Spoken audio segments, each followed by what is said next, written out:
Angel Rashad Milligan rolling out. That's a good question. Brandon, Yeah, you we want can't one we quick can't we question? can't ask Rashad a question. I Hey, don't know how he Rashad. made that shot, man. I don't know how he made that shot or the shot before that. I don't know how he did it, period, man. Steph Curry, bro, is different, bro. I'm over here. Excuse me, y'all, for my voice. I am a bit under the weather right now. So, just prayers in the hand. But after a game like that, I already missed the Serbia game. I'm watching the Serbia game and stuff like that. I didn't do immediate reaction to that classic game, but we got another classic today, and it just happened to be the gold medal game. And I say all that to say I wasn't about to miss this one. So USA gets it done. 5 gold medals in a row now.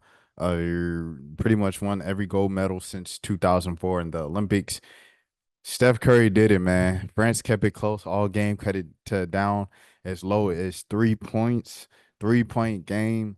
I think Steph hit a three, I want to say, and it pushed it to six. And then Wemby almost hit a step back on Anthony Davis, but he missed it. So that was the first one where you're like, oh, Steph Curry did it again. Excuse me, guys.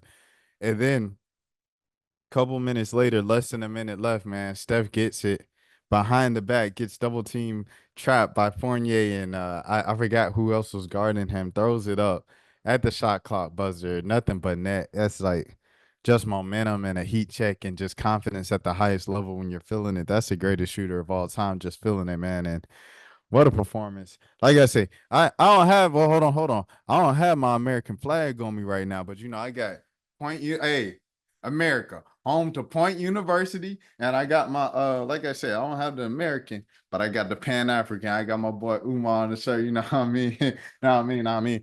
But man, what a Olympics, bro. What a tournament. And we still not done. We still got the women playing tomorrow against France as well. Gabby Williams, Ilyana Rupert, and those gals over there across the pond. So they'll be playing at home as well. And the atmosphere should be crazy too, because France, some jokers ain't no joke. As soon as Gabby announced a few years ago that she'd be going with France, I believe it was like right before the Tokyo tournament and everything like that in the Olympics, and she kind of pushed a lot of her focus to playing for France and the national team and building their chemistry over there. That team is definitely uh putting a lot together. They figured it out, and they look pretty impressive. I watched the game against Belgium in the semifinal, and they looked really good. So maybe that'll be a little competitive, not as competitive, just because the U.S. women's team is just so head and shoulders above everyone. Do I want to talk about that right now? I'll mention it. I'll mention it. Okay. And I know you guys are tired of it and you guys hate it and you guys hear it everywhere else. So I'll just mention it real quick and then we'll move on. The USA women's team does not need Caitlin Clark or Angel Reese in 2024. It's okay. I don't care about selling tickets. I don't care about TV ratings. I don't care about the ratings of the I do not care. I care about is the USA going to get gold and not embarrass the USA. When they chose the team, when they picked the teams at the beginning of the season, it was the beginning of the season. Beginning of the season, Caitlin Clark did not look like she had to figure out. Angel Reese didn't look like she quite had to figure out. Now both of them look like they have it figured out. More so Caitlin now than Angel a bit offensively, but defensively, Angel has figured it out. Rebounding wise, Angel has figured it out. It's just a few things offensively that she still needs to polish, like dating back to LSU in college, where we were like, okay, she needs to polish this on the next level. I don't need that. I don't care about the clout, this and that. Like, yes, it was exciting seeing Steph do what he did, but I've seen Sabrina Ionescu do that in Atlanta. I've seen Diana Taurasi do that multiple times over the years. I've seen Asia Wilson just go crazy and go back to back to back to back, unstoppable. I've seen Brianna Stewart do crazy things. And you can go down the line of a lot of those players. Chelsea Gray, I've seen Chelsea Gray sometimes just drop my jaw just watching her play the game of basketball. So there's that. In terms of the men's game, so this was a really good game. The championship game was a really good game. Like I said, France kept it pretty much around 6 points for most of the game. At some point in the third quarter, US blew it out to about 14. France calls a timeout, and then you're looking, okay, that's about to be another blowout. France comes back to avenge themselves at the end of the third quarter. Kevin Durant threw a oop to a kid that looked up to him as a kid, and that was Anthony Edwards on the dunk. Right after that, They try to go back and forth again. France steals it. They get the lay in. Kevin Durant goaltend at the buzzer. And it's now a single digit game again. So it's a really good game, really good game. They had the guy that the French Isaiah Stewart, the French beef stew down there, down low.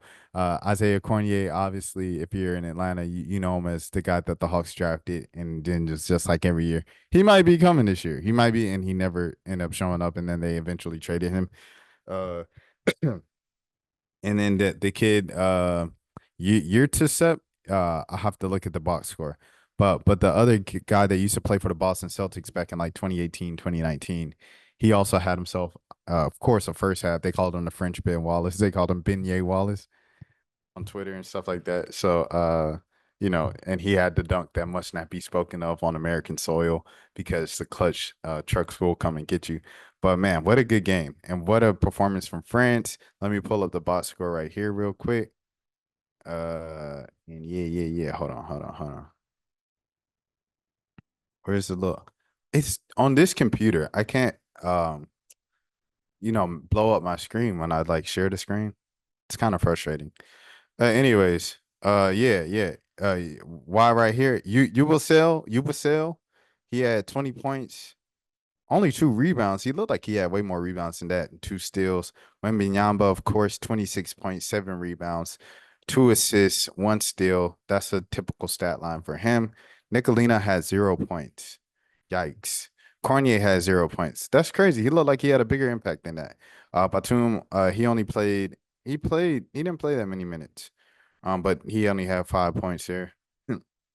LeSure is the dude I was thinking about, the French Isaiah Stewart, off the bench with 5 points and three rebounds, two steals. Very big plays right there. Rudy Gobert, 2 points, three rebounds, two steals, zero blocks. I know Draymond was giving it to him, uh, or at least in his head just by being there. I know that was crazy. I know that was crazy.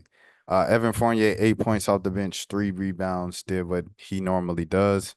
And Kubaye, I think he had a couple cool plays right there. He had 6 points. And Dicolo. He was the one, I think he was making the layups, and Wade was like, where has this been? This is crazy. He was going off today. I ain't gonna lie. France put it all out on the line to win in front of their home crowd. Because at the end of the day, United States is the United States. Steph Curry, 24 points, five assists. He carried them the last two games, and so did LeBron James. 14 points, 10 assists, six rebounds. That's crazy. 15 points for Devin Booker, six rebounds for Devin Booker, three assists for Devin Booker. Great game for him as well. Kevin Durant did what he had to do, 15 points. Where are we at? Where are we at? Embiid had 4 points, three rebounds, limited minutes. Tatum finally got in the game. He scored 2 points on the dunk when he first got in. Couldn't get really anything else going, and didn't play much else after that. Excuse me. Bam. Uh, just kind of another big presence, a big body or whatever to take up space when he needed to down low.